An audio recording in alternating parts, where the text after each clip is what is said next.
Assalamualaikum warahmatullahi wabarakatuh.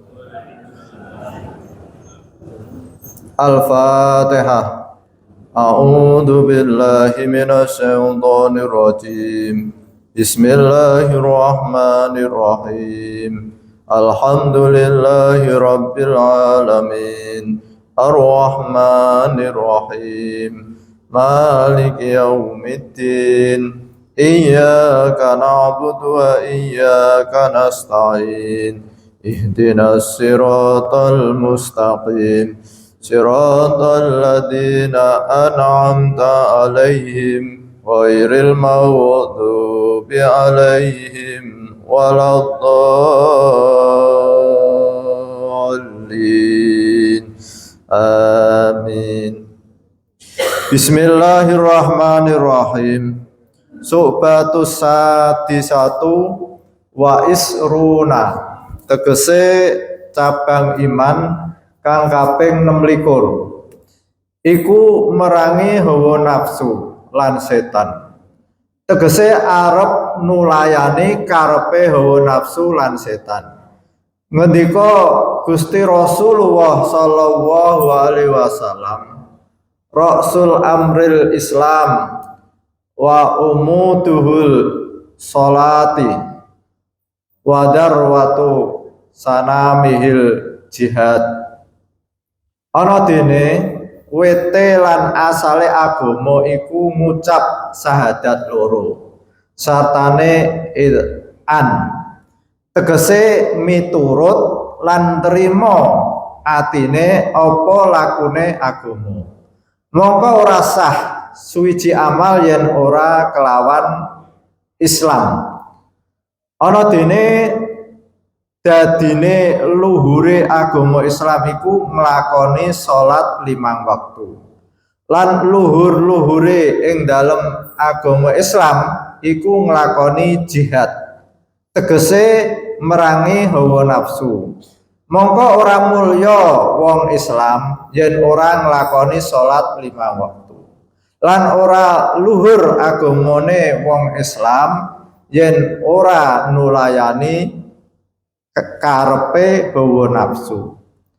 Su'batus sabiatu wa isruna, tegese cabang iman kang kaping 17 iku murabatoh, tegese manggon ing panggonan ingkang ana antarane muslimin lan kafirin. Krana arah njaga marang muslimin supaya aja diaru biru kafirin. Ana dene nisbate murabatoh marang jihad iku kaya nisbate iktikaf marang salat. Ana dene maknane murabatoh ing dalem ayat iku tegese nglanggengake sira ing atase merangi hawa nafsu.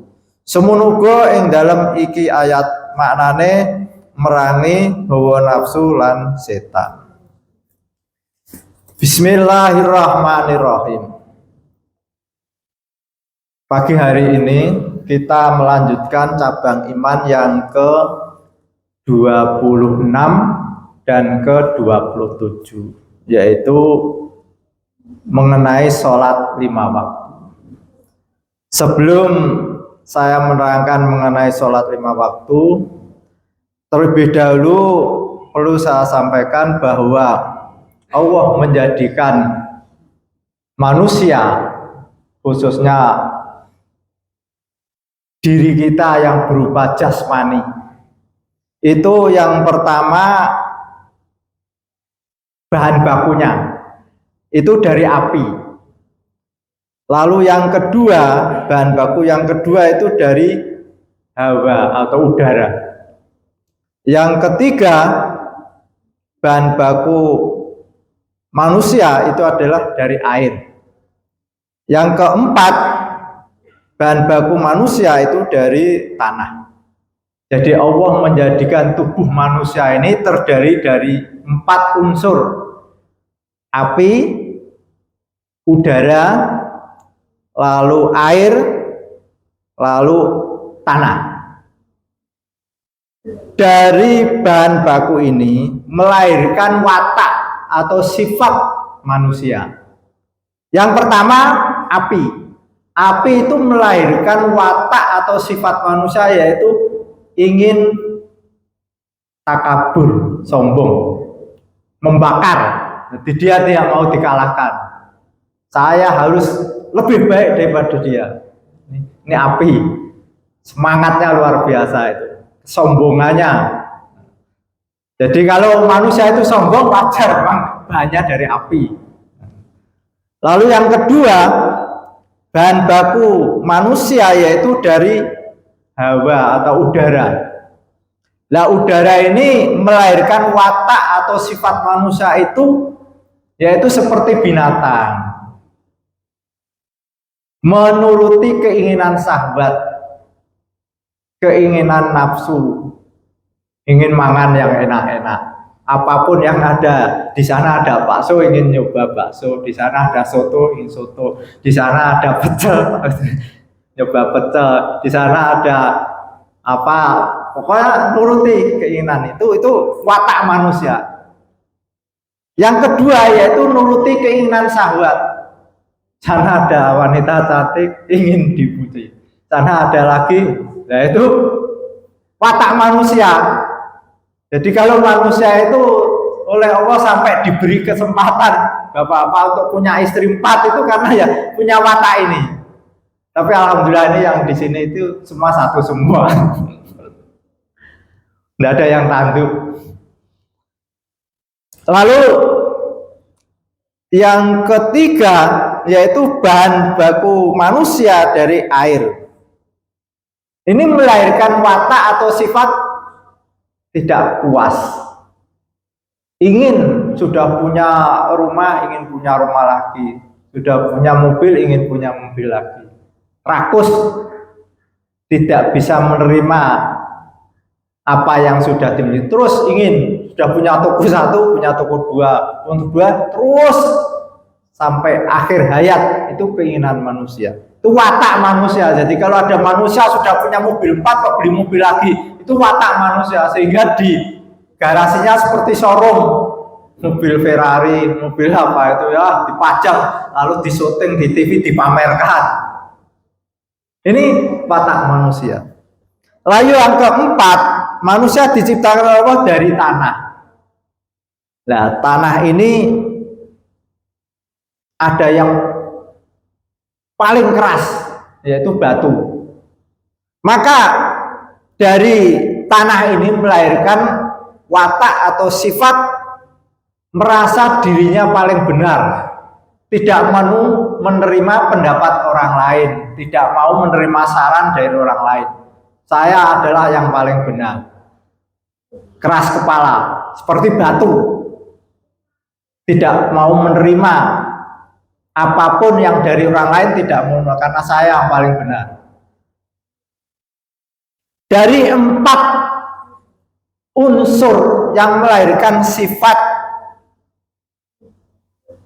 sombong, sifat menuruti hawa nafsu, menuruti keinginan sahabat, sifat tidak merasa puas,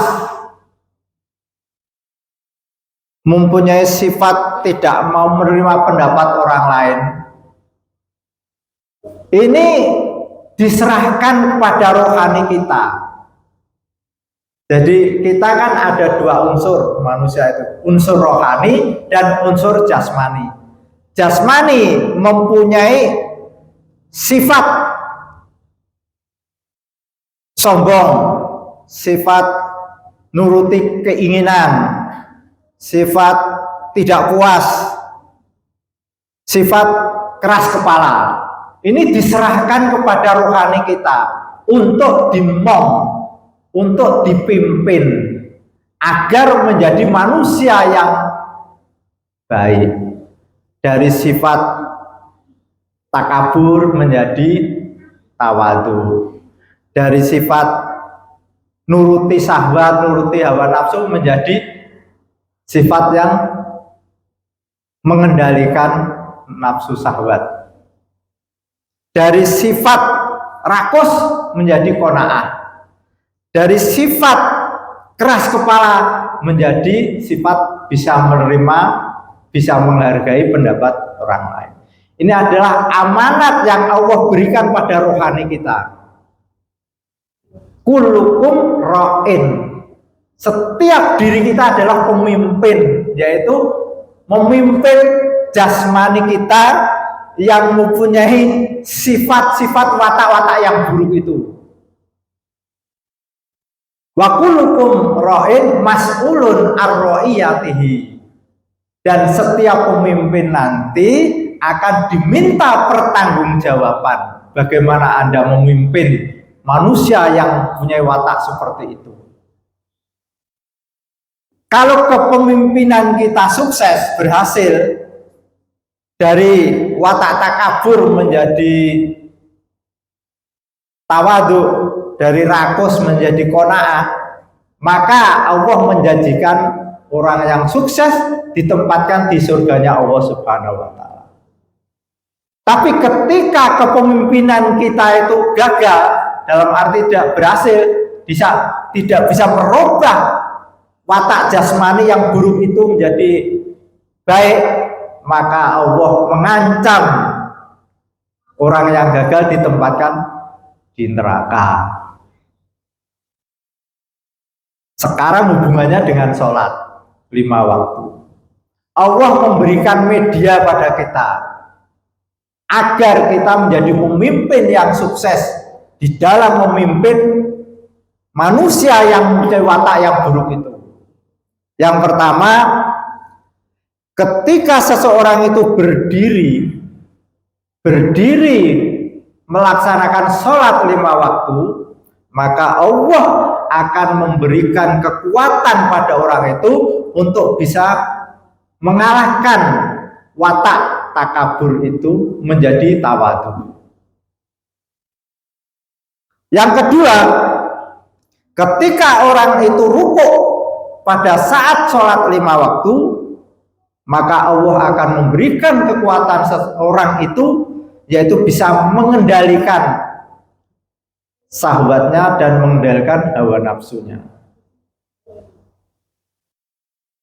Yang ketiga, ketika orang itu sujud pada saat melaksanakan sholat 5 waktu, maka Allah akan memberikan kekuatan orang itu, yaitu menjadi orang yang bisa qanaah, tidak rakus, tidak gila jabatan, tidak sirau dengan gembobiannya dunia. Ini Allah berikan pada orang yang sujud ketika melaksanakan sholat 5 waktu. Lalu yang keempat, ketika seorang itu melaksanakan sholat 5 waktu, duduk tahiyat awal maupun tahiyat akhir, maka Allah akan memberikan kekuatan pada orang itu menjadi orang yang bisa menghargai orang lain, bisa menerima pendapat orang lain, sehingga tidak keras kepala, saya yang paling benar, tidak mau menerima pendapat orang lain.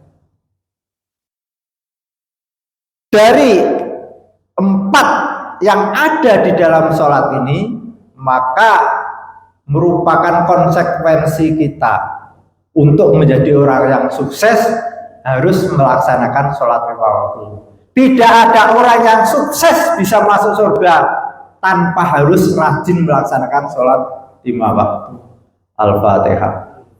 A'udzubillahi minasyaitonir rajim. Bismillahirrahmanirrahim. Alhamdulillahirabbil alamin arrahmanir rahim maliki yaumiddin. Iyyaka na'budu wa iyyaka nasta'in. Ihdinas siratal mustaqim. Siratal ladzina an'amta 'alaihim ghairil maghdubi 'alaihim waladdallin.